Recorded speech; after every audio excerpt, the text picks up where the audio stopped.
बिस्मिल्लाहिर्रहमानिर्रहीम। सर हम working capital की चौथी वीडियो के साथ जो है वो यहाँ मौजूद हैं। मैं सर एक छोटा सा पीएनएल आपके सामने बना रहा हूँ, ठीक है, एक छोटा सा PNL, profit and loss account. मैं कह रहा हूँ सर कंपनी का जो सेल्स है, एक कंपनी सर कोई 15,000 यूनिट बेचेगी और हर यूनिट कंपनी जो है वो 100 रुपये में बेचेगी। तो इसका मतलब है सर कंपनी के पास कोई 1.5 मिलियन रुपए की सेल्स होगी, ठीक है जी। सर कंपनी इसको मैनेज करेगी, इस तरह के मटेरियल लगेगा इस पर,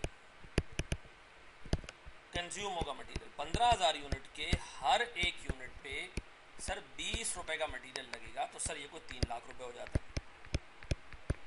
ठीक है जी। सर लेबर 15,000 यूनिट के ऊपर सर कोई 15 रुपए का लेबर लगेगा, तो ये लगभग हो जाते हैं कोई 2,25,000 रुपए, ठीक है जी। फिर सर हमारे पास ओवरहेड्स लगेंगे एक्सक्लूडिंग डेप्रिसिएशन, ठीक है जी। ये है हमारे पास सर 15,000 इंटू 25। अब बताएं सर 15,000 इंटू 25 कितने होते हैं? कोई 375,000 होते होंगे सर, ये हो जाते हैं कोई 375,000, ठीक है जी। अब अगर मैं आपसे पूछूं सर मेरे पास एक और चीज़ है सर, एंड देन वो एक चीज़ है हमारे पास है किस चीज़ की, डेप्रिसिएशन। सर हमारे पास से डेप्रिसिएशन है कोई 1 लाख रुपए का। सर ये मेरे पास जो पीएनएल आता है, ये आता है सर मेरे पास 1.5 million minus 3 lakh minus 225 minus 375,000 minus 1 lakh, ठीक है जी।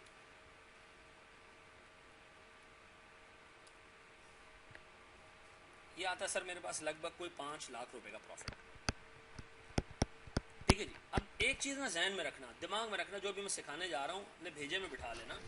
सर देखिए जो पीएनएल का हेड है ना, जो हिट हुआ है ना 1.5 मिलियन, इधर ये सारे का सारा कैश रिसीव हो चुका है, या कंपनी की पॉलिसी है सर कैश पे बेचती है, नहीं हुआ तो इससे रिलेटेड एक रिसीवेबल बैलेंस शीट पे जरूर आ रहा होगा हर साल।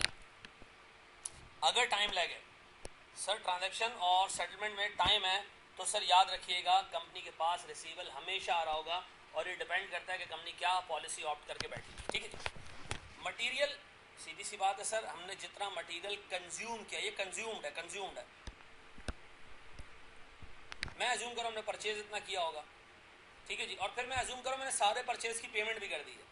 सर अगर ऐसा है तो इसका मतलब है सर हमारे पास, गौर सुनिएगा, मैं 3 चीज़ों को कंबाइन कर रहा हूँ, consumed equals to purchases equals to payment. तो सर अगर ये सारी चीज़ें सेम हैं तो बैलेंस शीट पे कुछ नहीं आ रहा होगा, लेकिन सर अगर ये दोनों सेम नहीं है ना, कंज्यूम्ड और परचेज, तो हमारे पास रॉ मटेरियल का बैलेंस शीट पे स्टॉक आ रहा होगा, ठीक है जी। और सर अगर ये दोनों सेम नहीं है तो हमारे पास बैलेंस शीट पे पेबल्स आ रहा होगा, क्रेडिटर्स आ रहा होगा रॉ मटेरियल का, ठीक है जी। तो सर हमारे पास एक चीज़ आइडेंटिफाई हुई कि हमारे पास एक रिसीवेबल आ रहा है, एसेट आ रहा है, करंट एसेट, एक करंट लायबिलिटी, एक और करंट एसेट आइडेंटिफाई हुआ और एक करंट लायबिलिटी आइडेंटिफाई हुई। अगर ये सेम नहीं है, लेकिन अगर ये दोनों सेम है, तीनों सेम है, तो सर ना हमारे पास रॉ मटेरियल का स्टॉक आएगा ना पेबल आएगा, ठीक है जी। कमिंग बैक टू लेबर, 2,25,000 रुपए का लेबर एक्सपेंस है।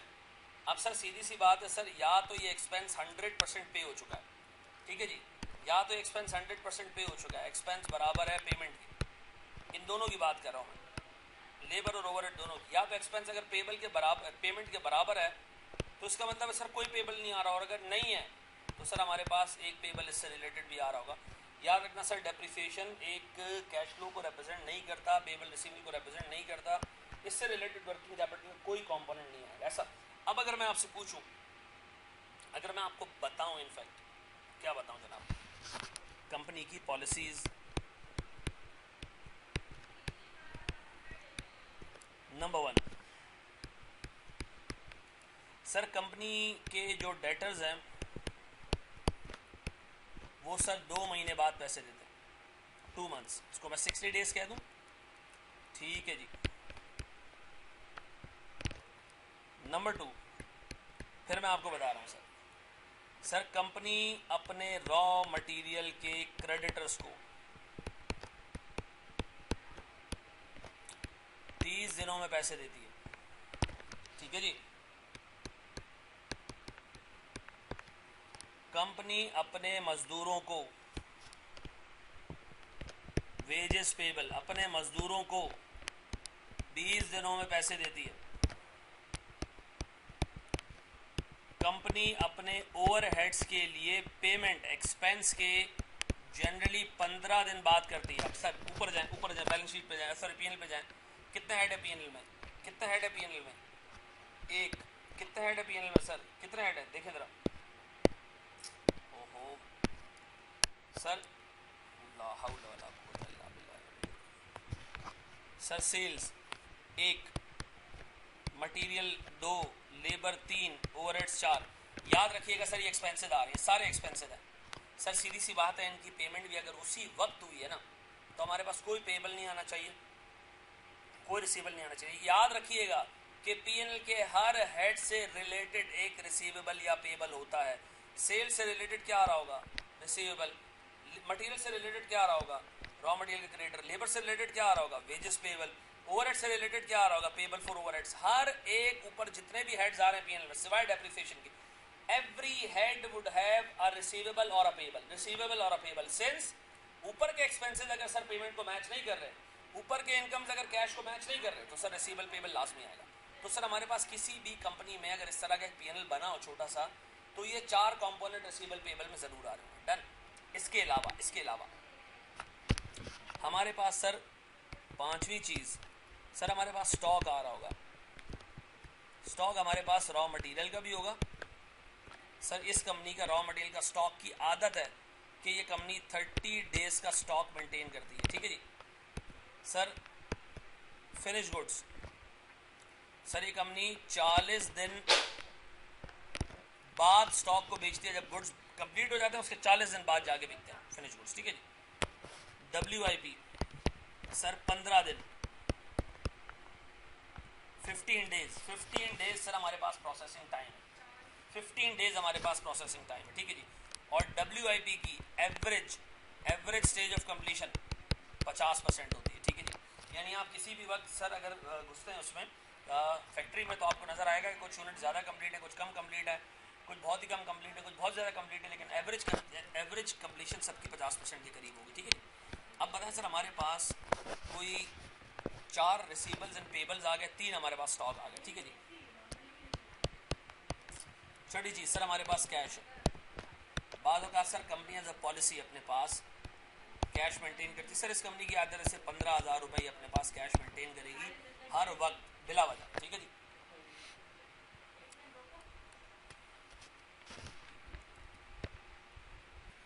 अच्छा जी, अब एग्जामिनर आपसे कह रहा है इस पीएनएल और इन 8 चीज़ों को देखते हुए, 8 मैं इसलिए कह रहा हूँ कि 4 रिसीवेबल्स, ठीक है, पेबल्स, 3 स्टॉक्स और 1 कैश, ठीक है जी। इन 8 चीज़ों को देखते हुए और इस पीएनएल को देखते हुए ये बताएं कि इस कंपनी के पास एवरेज वर्किंग कैपिटल कितने रुपए का फंसा हुआ होगा, ठीक है जी। आए ज़रा सर एक एक करके हम निकालना शुरू करते हैं। सर हमारे पास वर्किंग कैपिटल में सर डेटर्स आ रहे होंगे, नंबर 1 सेल्स से रिलेटेड, टॉप जाए टॉप। फिर हमारे पास सर दूसरी चीज़ आ रही होगी creditors for raw material. Sir हमारे पास तीसरी चीज़ आ रही होगी लेबर का पेबल। सर हमारे पास चौथी चीज़ आ रही होगी ओवरहेड्स का पेबल। ये तो 4 रिसीवेबल पेबल आ रहे होंगे सर। ये हमारे पैसे हैं, ये हमारे फंसे हुए हैं डेटर्स, और ये हमने लोगों के फंसाए हुए, ठीक है जी। सर हमारे पास फिर आ रहा होगा रॉ मटेरियल का स्टॉक। सर हमारे पास आ रहा होगा फिनिश गुड्स का स्टॉक। सर हमारे पास आ रहा होगा WIP का स्टॉक। और सर चौथी चीज जो हमारे पास आ रही होगी वो आ रहा होगा मिनिमम कैश बैलेंस, ठीक है जी। अब आए सर अगर मैं डेटर्स की वैल्यू निकालने जाऊं तो सर मेरे पास 1.5 मिलियन की सेल्स है, और मेरे पास सर जो पॉलिसी है डेटर्स की वो 60 दिन की है, ठीक है जी। तो अगर मैं काम ये करूं, मैं डेटर्स पे बात करूं, तो मेरे पास सर डेटर्स में 15 लाख रुपए का सेल्स मल्टीप्लाई बाय 60 दिनों में सर ये पैसे रिसीव हो जाते हैं। कोई बैड डेट्स नहीं है, कोई डिस्काउंट नहीं है, ठीक है जी। सर मेरे पास एवरेज रिसीवेबल बनता है कोई 2.5 लाख रुपए का, अगर आप इसको वर्कआउट करते हैं, ठीक है जी। तो मेरे 2.5 लाख रुपए सर ऑन एवरेज हर वक्त रिसीवेबल्स में फंसे हुए होंगे, ठीक है जी। अगर मैं जाता हूँ सर क्रेडिटर्स पे, तो सर मेरे पास रॉ मटेरियल का जो टोटल परचेजेस और कंजम्पशन है, मैं इसको 3 लाख कंसिडर कर रहा हूँ सर साल के। सर 3 लाख रुपए का मेरा रॉ मटेरियल परचेजेज है, ठीक है जी। मल्टीप्लाई बाय सर कितने दिन की पॉलिसी है हमारे पास सर रॉ मटेरियल की? 30 डेज की। तो सर ऑन एवरेज इतना पेबल हमने लोगों का फंसा के रखा होगा, ये बनता है सर गालिबन कोई 25,000 रुपये, ठीक है जी। इसको मैं नेगेटिव में रख रहा हूँ। सर इसी तरह लेबर का खर्चा अगर मैं ऊपर देखूँ तो सर मुझे वो नज़र आ रहा है जनाब को 2,25,000, और सर हमने कोई लेबर के 20 दिनों के पैसे फंसा के रखने, 2,25,000 का टोटल एक्सपेंस, और हर वक्त अगर मैं 20 दिन के पैसे फंसा के रखूँ एवरेज, तो सर मेरे पास ये बनता है कोई 12,500 रुपये, ठीक है जी।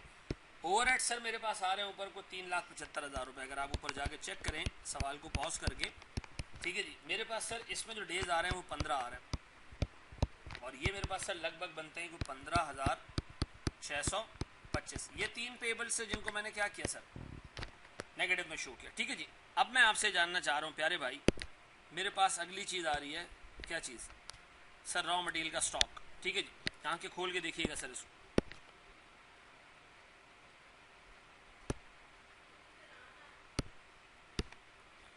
रॉ मटेरियल का स्टॉक। सर मेरे पास रॉ मटेरियल की purchases consumption 3 lakh multiply by sir कितने दिन का स्टॉक हम अपने पास मेंटेन करते हैं? सर जाएं ऊपर देखें तो रॉ मटेरियल के केस में 30 दिन का स्टॉक। सर हमारे पास एक कंजम्पशन है, मल्टीप्लाई करूं 30 दिन से, तो सर अगर हम रोज़ एक जितनी कंजम्पशन करते हैं तो 3 लाख को 360 से डिवाइड करेंगे तो डेली की कंजम्पशन आ जाएगी। और अगर सर मैं उसको मल्टीप्लाई करूं 30 दिन से, तो सर हर पॉइंट पे हमारे पास अगले 30 दिन का स्टॉक गोडाउन में पड़ा होता।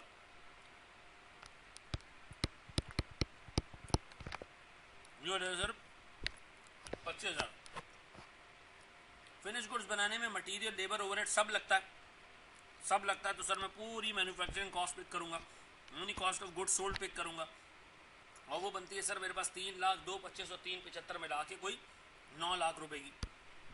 इतने रुपए के finish goods during the year produce होते हैं, ठीक है जी। और मैं सर 40 दिन तक इसको स्टॉक में रखता हूँ अपने पास बिफोर सेलिंग देम, तो सर मेरे पास ये जाके बनता है सर कोई 1 लाख रुपए का अमाउंट, ठीक है जी। अच्छा यही फिगर मैं in the absence of cost of goods manufactured and cost of goods sold में यही फिगर उठा के यूज़ कर रहा हूँ WIP के लिए भी। सर WIP की स्टेज ऑफ कम्प्लीशन 50% है, और 15 दिन का स्टॉक हम अपने पास मेंटेन करते हैं सर, यानी हमारे पास WIP 15 दिन में सर फिनिश गुड्स बन जाता है, शुरू होने से लेके ख़त्म होने तक 15 दिन का टाइम।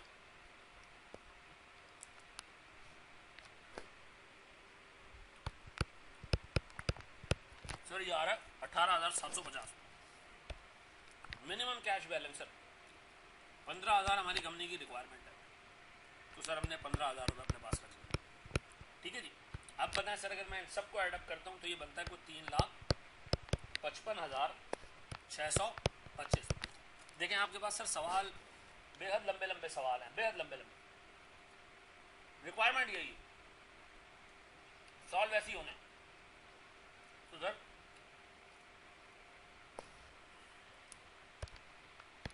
एक आध सवाल हम और सॉल्व करते हैं, फिर हम जाते हैं सर पास पेपर्स पे, ठीक है। इसको कॉपी कर लीजिएगा sir, thank you very much.